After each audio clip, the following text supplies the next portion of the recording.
Hey, Inspire Youth, and happy Easter. It's Good Friday, and so Good Friday we come into a time of remembrance about the name above all names, Jesus.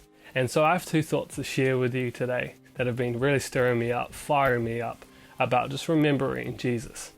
So point number one is Jesus changed the symbol of the cross.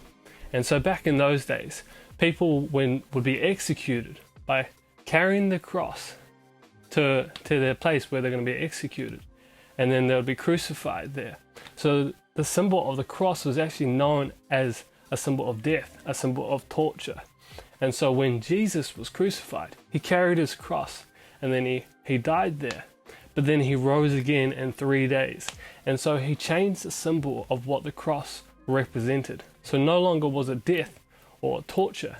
It went from death to faith, death to hope, death to love, death to life, death to Jesus.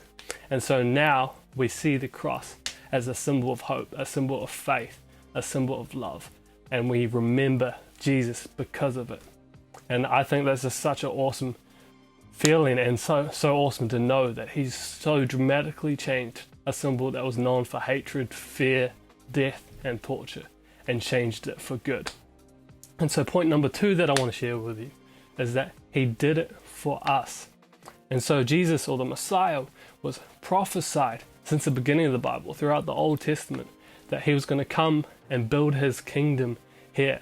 And so in Israel, which was occupied by Rome at the time, the Jewish people thought Jesus was going to come and overthrow the Roman Empire. And that's not how it turned out, as we all know. And so that wasn't what God had planned for them. He wasn't just going to save the Jewish people, but he was going to save the world. He was going to save us. We first see this in Mark 15, when the centurion comes up to the cross, when Jesus took his last breath and said, "Surely this man is the Son of God." And so that's the first piece of evidence that we know that God's plan wasn't just to set free the Israel and the Jewish people from the Roman Empire, but it was to set free the world and set free us so we could live in victory and have a relationship with God. And so I want to leave you with this last verse. It says, "The thief comes only to steal and kill and destroy. I have come that they may have life and have it to the full." John 10:10. And so I challenge you guys today, wherever you're at, whatever you're feeling, whatever you're going through, just know that Jesus can change that symbol, change that circumstance from death to life.